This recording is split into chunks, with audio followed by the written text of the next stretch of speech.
Hello everyone. Beta, this is your worksheet number 1 of 8th class dated 7th September 2020. Now this is a poem, The Ant and the Cricket. This poem is given in your textbook also. You can see from there. Now read the sentences given below. Tick one option that applies to you. I complete my work on time. I plan my tasks and activities. When I work, I get distracted. So, beta, there are three sentences given, and options are always, sometimes, never. First sentence is I complete my work on time. मैं अपना काम time पर करता हूँ. Always, sometimes, never. हमेशा time पर करते हो तो इस पर टिक करना है. कभी कभी करते हो तो tick this one. And never, कभी नहीं करते हो, then your option is never. Okay. I plan my task and activities. मैं अपना हर काम और एक्टिविटी को प्लान करता हूँ करने से पहले. सेम ऑप्शंस, हमेशा, ऑलवेज, समटाइम्स और never. Okay. When I work I get distracted. जब मैं काम करता हूँ मैं डिस्ट्रैक्ट हो जाता हूँ, मतलब मेरा ध्यान इधर उधर हो जाता है. फिर same options, always, sometimes, never. तो आपको वो ऑप्शन चूज़ करना है जो आपको अपने अकॉर्डिंग सही लगता है. Now given below is a poem about an ant and A cricket. Ant means चीटी, क्रिकेट मीन्स टिड्डा. Okay, the cricket spent the summer singing and playing. He doesn't plan anything for the future. When the winters arrive, he has nothing to eat. He decides to ask the ant for help. Now read the first two stanzas from the poem and answer the questions that follow.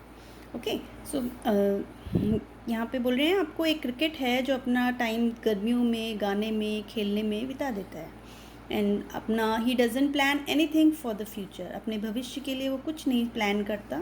When the winters arrive, जब सर्दियाँ आती हैं, he has nothing to eat. अब सर्दी में बाहर नहीं निकल पाते कीड़े मकोड़े, तो उसके पास कुछ भी नहीं होता खाने के लिए. He decides to ask the ant for help. अब वो सोचता है, वो डिसाइड करता है, फैसला करता है कि एंट से हेल्प लेने जाएगा. अब now read the first two stanzas. There is stanza 1 and this one second. A silly young cricket, accustomed to sing through the warm sunny months of gay summer and spring. Okay, एक silly young cricket. silly मतलब जिसमें बेवकूफ़ बोल लो आप. silly young cricket, accustomed to sing. एक बेवकूफ़ young छोटा सा क्रिकेट था, accustomed to sing, गाने गाते रहता था. through the warm sunny months of gay summer and spring. पूरे गर्म जब सनी मंथ्स हैं, जब सन आ रहे हैं, गे समर मतलब अच्छा मौसम है, स्प्रिंग का मौसम है, तब तो वो गाने गाने में टाइम बिता रहा है. बिगन टू कंप्लेन, फिर वो कंप्लेन करने लग जाता है, शिकायत करने लग जाता है. कब? When he found that at home his cupboard was empty and winter was कम. गर्मियों में तो उसने गाना गाया, समर स्प्रिंग में वो उसने इंजॉय करा. and began to complain when he found that at home his cupboard was empty and winter was come. सर्दियाँ आते ही जब विंटर आ गई है और उसकी कबर्ड एम्प्टी है, उसके पास खाने के लिए कुछ नहीं है घर पे, तो वो कंप्लेन करने लग जाता है कि उसके पास कुछ खाने के लिए नहीं है, शिकायत करने लग जाता है. Not a crumb to be found on the snow covered ground. अब सर्दियाँ हैं, स्नो है सारी जगह, तो स्नो से कवर्ड ग्राउंड हो गया, स्नो से घिरा हुआ है धरती पूरी, तो उसको खाने के लिए कहाँ से कुछ मिलेगा, बर्फ़ थोड़ी खा सकते हैं. Okay. Not a flower could he see, not a leaf on a tree. ठीक है, कोई फूल नहीं दिखता उसको, कोई आसपास ट्री का लीफ नहीं दिखता. पेड़ तो होते हैं लेकिन स्नो कवर्ड होते हैं. Oh what will become says the cricket of me. Oh, अब मेरा क्या होगा, क्रिकेट कहता है of me. What will become, अब क्या होगा मेरा. ठीक है, ये क्रिकेट है बेटा. एंड दिस इज नहीं, these are ants. This is an ant doing hard work. You can see in the picture, अभी भी खाना लेके जा रही है. एंड ये है आपका क्रिकेट, उसने हाथ में गिटार जैसा भी पकड़ा हुआ है. And now come and read stanza number 2. At last, by starvation and famine made bold, all dripping with wet and all trembling with cold. Last में जब उसके पास और कोई चारा नहीं बचता, स्टारवेशन, भूख से जब वो तड़प जाता है, फेमाइन मतलब सूखा है एक तरह से, जब सारी जगह बर्फ़ है तो खाने को बाहर भी कुछ नहीं मिलेगा, मेड बोल्ड, उसकी वजह से उसको हिम्मत आती है कि अब भूख से मरने से अच्छा है कि कुछ किया जाए, ऑल ड्रिपिंग विद वेट, पूरा गीला, and all trembling with cold, पूरा ठंड में ठिठुरता हुआ, बाहर निकलेगा तो ऑफ कोर्स गीला भी होगा, ठंड भी लगेगी, ऑल ट्रेमलिंग, ट्रेमलिंग होता है कांपना, ट्रेमलिंग विद कोल्ड, ठंड से कांपता हुआ, away he set off to a miserly ant, फिर वो निकल के जाता है कहाँ पर, एक कंजूस एंट के पास, चींटी के पास, to see if to keep him alive he would grant, ये देखने के लिए कि उसे ज़िंदा रखने के लिए कहीं वो कुछ ग्रांट कर दे, कुछ दान दे दे, उसको कुछ खाने के लिए दे दे, ही इज़ एंट, ओके, एंट के पास गया वो, to see if to keep him alive he would grant, कि वो एंट उसको कुछ खाने के लिए दे दे, him shelter from rain, shelter from rain, बारिश से उसको बचने के लिए जगह दे दे, शेल्टर दे दे, छत दे दे मतलब, and a mouthful of grain, और कुछ खाने के लिए अनाज, okay, he wished only to borrow he would repay it tomorrow, उसकी इच्छा है सिर्फ बोरो करने की, उधार लेने की, ही वुड रीपे इट टुमारो, वो उससे जो भी लेगा वो उसको कल वापस कर देगा, वो ये सोचकर एंट के पास जाता है, if not he must die of starvation and sorrow, अगर उसे एंट कुछ नहीं देगी, अगर उसे कुछ नहीं मिलता है तो वो मर जाएगा, ऑफ स्टारवेशन, भूख से, एंड सॉरो, दुख से, कि उसे किसी ने बचाया नहीं, जब अच्छा टाइम था तो गाने में, एंजॉय करने में ही स्पेंड हिज टाइम, और जब अब मुसीबत आई है तो he want help, okay,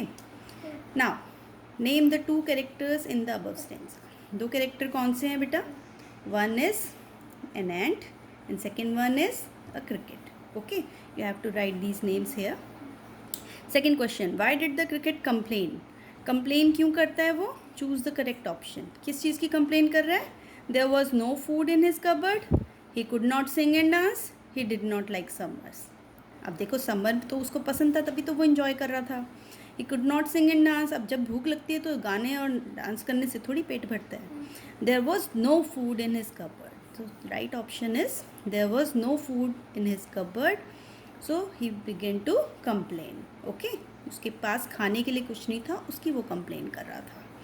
now third question is find 3 words from the first stanza associated with summer and spring, now आपको समर और स्प्रिंग से रिलेटेड 3 वर्ड्स ढूंढने हैं इसमें, समर एंड स्प्रिंग से रिलेटेड, समर और स्प्रिंग के रिलेटेड फर्स्ट स्टेंजा से 3 words, so you can say warm, sunny and gay, okay, these all are adjectives for summer and spring season, okay, write down all these 3 here, okay, warm, sunny and gay. Next, find 3 words from the first stanza associated with, done. Fourth, find 2 phrases, lines from the first stanza associated with the start of winter. Now, अब आपको 2 phrases ढूंढने हैं, 2 lines ढूंढनी है first stanza में से जो कि विंटर शुरू होने का नोटिस करा रहे हैं इसमें, like 2 phrases or lines.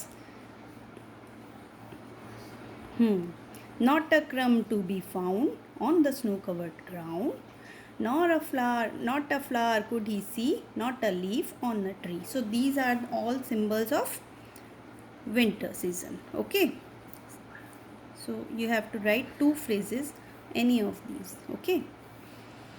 Fifth, what help did the cricket ask for from the ant? So कौन सी हेल्प मांगता है क्रिकेट, एंट से कौन सी हेल्प चाहता है, मनी, पैसा चाहता है, पैसे का वो क्या करेगा, पैसे से थोड़ी यहाँ पे खाना खरीदेगा, food and shelter, warm clothes, so right option is खाना और रहने की थोड़ी सी जगह, food and shelter. Now find 2 words from stanza 2 that are related to storage of food. Stanza 2 में स्टोरेज ऑफ फूड से रिलेटेड जो वर्ड्स हैं वो यहाँ पर लिखने हैं. स्टोरेज मीन्स खाना स्टोर कर रखा है जो उसने. शॉर्टेज, सॉरी बच्चे, shortage of food. Shortage of food is starvation, and famine. Famine is वही सूखा जैसे पड़ जाता है, जब आपका खाने का अकाल पड़ जाता है उसे बोलते हैं famine. Okay, so shortage of food is famine and second one is of course starvation. Okay, starvation and famine यहाँ पे लिखने हैं आपने. Last question is from the second stanza right the rhyming words for rain. Now rhyming words means those words whose ending are same. Write the rhyming words for rain. Now rain is rhyming to grain. Grain. Okay,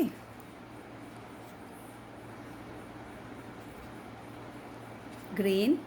Tomorrow, tomorrow. Sorrow, borrow, all are rhyming.